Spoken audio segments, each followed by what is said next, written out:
I have this banana treatment on my face. It's a 7-day trial.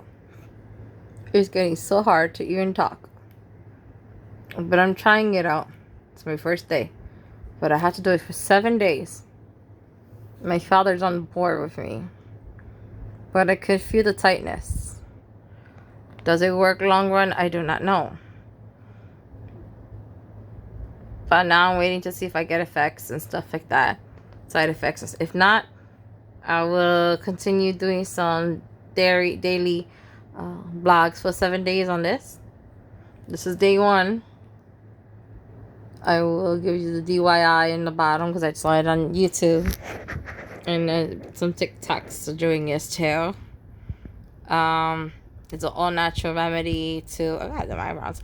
It's an all natural remedy to stop wrinkles and make your skin tight. So we'll see how it goes. Wish us luck.